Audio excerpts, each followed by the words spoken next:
Selanjutnya yaitu ke semester 7, yaitu pada indikator pencapaian mapel fiqih, menjelaskan prinsip-prinsip syariat dalam Islam. Yang pertama, ketentuan Islam tentang peradilan. Peradilan atau dalam bahasa Arab diungkapkan dengan kata qadha, berarti memutuskan, memberi keputusan, dan menyelesaikan. Sedangkan menurut istilah adalah suatu lembaga pemerintahan atau negara yang ditugaskan untuk menyelesaikan atau menetapkan keputusan atas setiap perkara dengan adil,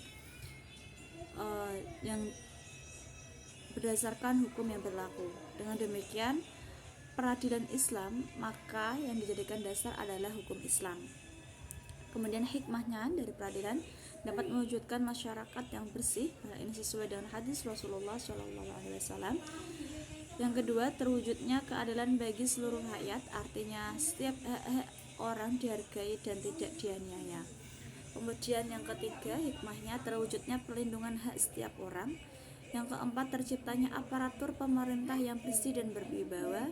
Yang kelima, dengan masyarakat yang bersih, pemerintah yang bersih dan berwibawa, serta tegaknya peradilan, maka akan terwujud ketentraman, kedamaian, dan keamanan dalam masyarakat. Kemudian hukum Islam tentang keluarga. Keluarga adalah tujuan dari keluarga, yaitu ingin terwujudnya keluarga yang sakinah, mawaddah, dan warohmah. Menjaga nilai keluarga dan kesejahteraan anak adalah tujuan dari hukum keluarga. Kemudian untuk hukum Islam dalam taklifi, dasar-dasarnya, sumber hukum waris adalah hukum yang mengajar mengenai kekayaan seseorang setelah ia meninggal, mengenai bagaimana memindahkan kekayaan seseorang yang telah tiada.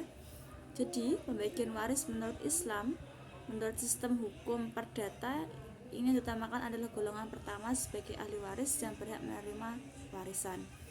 Ketentuan Islam tentang siasah syariah, konsep politik di dalam yang mengatur hubungan antara pemimpin dan rakyat, termasuk prinsip-prinsip suksesi kepemimpinan. Kemudian ada sumber hukum Islam, yaitu dari Al-Quran, hadis, ijma, dan qiyas, dan talqifi. Hukum talqifi adalah ketentuan hukum yang menuntut para mukallaf, akil balik, atau orang yang dipandang oleh hukum cakap melakukan perbuatan hukum baik dalam bentuk hak, kewajiban, maupun dalam bentuk larangan. Dasar-dasar intinbat dalam fiqih Islam. Intinbat hukum dikenal dalam ilmu fikih sendiri sebagai metode deduktif, yaitu metode penarikan kesimpulan khusus atau skala mikro dari dalil-dalil yang umum. Kemudian indikator pencapaian poin 2, yaitu menjelaskan tentang usul fikih, pengertian, tujuan mempelajari, dan sejarahnya. Kaidah usul fikih, dasar yang kaidah usul fikih dan penerapannya. Keringanan hukum tidak bisa dikaitkan dengan keraguan. Besarnya pahalmu tergantung pada usahamu. Jika tidak mampu mengerjakan secara keseluruhan, maka tidak boleh meninggalkan semuanya. Sesuatu yang haram diambil, maka haram pula memberikannya. Itu adalah kaidah dari usul fikih dan penerapannya. Kemudian pengertian usul fikih yaitu dalil-dalil syar'i yang umum dipandang dari hukum-hukum yang umum pula, dasar yang dijadikan pijakan ilmu fikih. Tujuan mempelajarinya yaitu kita mampu menunjukkan kaidah-kaidah usuliyah yang menjadi alasan istinbat hukum, sehingga pembahasan tersebut dapat diambil nas-nas syar'i dan hukum-hukum yang terkandung di dalamnya. Sejarah usul fikih. Usul fikih lantas muncul sebagai bentuk respon doktrin peradaban Islam. Untuk tantangan tersebut, ijtihad para ulama memainkan peranan penting di dalamnya, terutama dalam mencari jawaban berbagai persoalan yang belum pernah mereka temukan sebelumnya. Sejak itulah ijma atau kesepakatan ulama dan qiyas adalah analogi dikenal sebagai sumber hukum Islam setelah Al-Quran dan hadis. Rasulullah Shallallahu Alaihi Wasallam sendiri sebenarnya telah memberikan gambaran mengenai konsep ijtihad paling sederhana dalam usul fikih semasa hidupnya.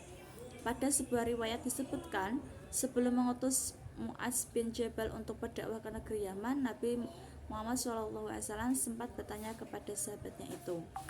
Kemudian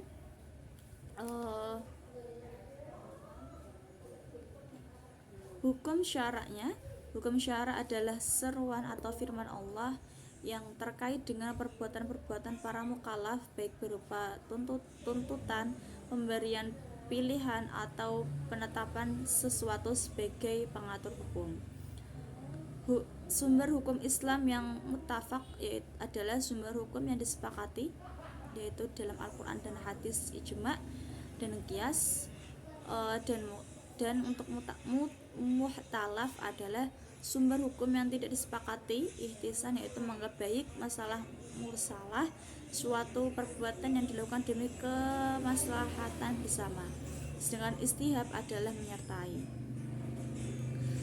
Dan Az-Zariyah adalah menutup jalan atau mencegah hal-hal yang bisa membawa atau menimbulkan terjadinya kerusakan.